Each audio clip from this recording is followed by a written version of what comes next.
I love that conversation. Thank you so much, Doc. But we're going to keep it going right now and introduce you to another superpower that you need to capitalize on. And especially for you students right now, I need you to listen up, because being successful is not only attributed to one thing. There are many pieces of a puzzle which contribute to your success. So today, we're going to dive into the world of sleep tactics to ensure you are well rested to help you stay focused on getting those A+ results in your tests and exams. So here to delve into these topics, we've got an incredible panel of experts. We've got registered counsellor Sadia Southgate, as well as Psychedelic Association of South Africa counsellor Yasmin Gaby in the building. Ladies, good morning. How are we doing?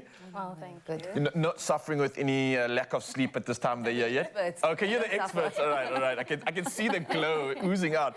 Before we even get into sleep, let's just talk about our physical and emotional well-being. How important is that, just generally, especially dealing with something like exams? A lot of students entering the stressful period right now. Why is that so important? I think the important thing in navigating through that is to acknowledge that stress can be exhausting and overwhelming. Yes. And, you know, if you go on lack of sleep, you are going to not be productive in your exam. So essentially, that basically determines your level of productivity. And your overall logic, reasoning, and your memory can be reduced during that time if you're going on a lack of sleep. So it's very important for you to have sufficient sleep. Okay, so it's more important than just having a good rest, right? This is potentially going to affect our exams when we're actually writing on the day.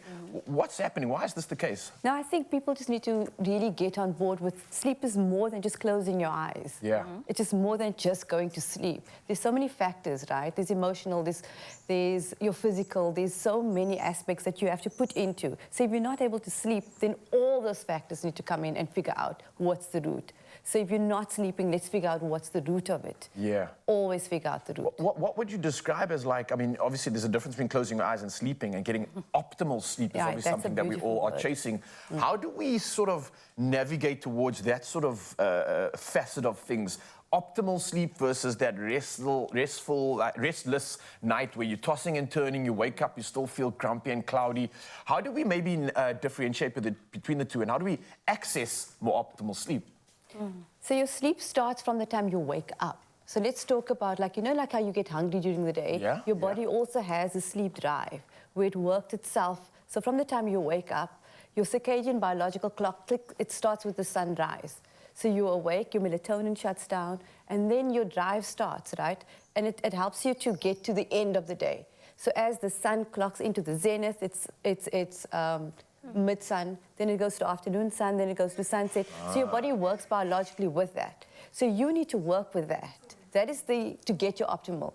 And by the time you wake up, so your day should basically factor in how you're going to sleep at night. No one looks at it like that, Nobody right? looks at it like Everyone's so, just put in the work and sleep will save me later. So if you have that, if you have the idea that I'm working towards my sleep, like towards a good meal, towards anything, it's a drive. Yeah. It's one of your biological needs. Yeah, can I just add to that and say that, you know, a lot of the times kids and even us as adults, we just go to sleep, especially when it comes to exam time. We tend to push in all those hours, but the important thing is your body still needs that level of consistency.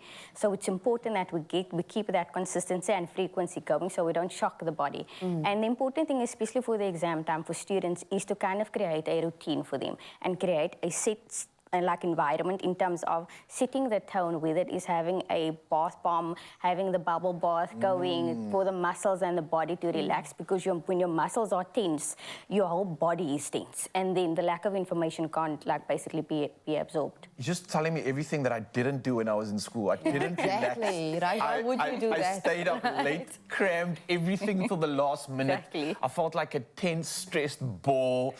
It was awful. But let's be practical about this. Maybe we can serve some of the students right now, especially those that are trying to implement a better strategy as they lead up towards exams. So you speak about consistency, you speak about creating that sort of environment that allows you to relax. But more practically speaking, like, when should we be getting to bed? Like, how many hours is enough? What's going to really give us that head start for the next day and also allow us to capitalize during our exams when we wake up that next day? So I think we all know the 6 to 8 hours, right? Yeah. But let's work with teenagers. Teenagers have their own biological clock. They've got 2 hours more than the average human. Yeah. So they are. So we have to allow for the night owl. We have to allow. So I think what happens to teens is the parents stress that they need to get to bed and that. But they can also self-regulate. So the idea is just to release the cortisol and the stress hormone in your body that allows you to have that rest. Because remember that anxiety is peaking in your body. Yes. Your parents are stressing. Yes. The whole world is focused on the matriculants at this point. Imagine that level of stress. So your cortisol is up. What's going to reduce your chemicals to make you relax? That is just all you have to go is what's going to get me from this stressed out into feeling calm. And with calm, and put yourself in control with your exams, right? That's the whole point. Put yourself in some level of control. If you've got control, you won't be looping. And, you know, here's a tip. Just study something, whatever you want in your head, get it in before you sleep. So that will go into your subconscious mind. Sometimes you just need to read over something. But the main tip I have is get in control with your exams so that that doesn't loop before you go and sleep. I mean, we've got all the tools in the world. Meditate, go for a walk, exercise. We've got all the tips. But what's going to get you to be calm is the main thing. I love that. Sorry, anything else you might want to add when it comes to tips? Because everybody's listening right now, like, come serve us. Let us know what we can do, I think if I could name just one or two is to know when your peak hour is. So, for example, know when you're more productive. It may be not just even be an hour, it may be, you know, you enjoy your morning time. That's when you know your brain is more productive and you're able to absorb more information, because what could happen is that students get so stressed because they know the exam is the next day. So they cramp everything now in at night, so that stress levels just increase again. So if you, let's say, more productive in the morning or at night, know when your productivity level is. Your strengths. Yeah, exactly. So essentially then your brain is able to then get basically enough sleep at night. But the thing that I would suggest for students is within, let's say, 4 to 6 hours before bedtime is to not have caffeine. During that time, and put all electronic devices away for at least 1 hour. Think about two impossibles here for many people.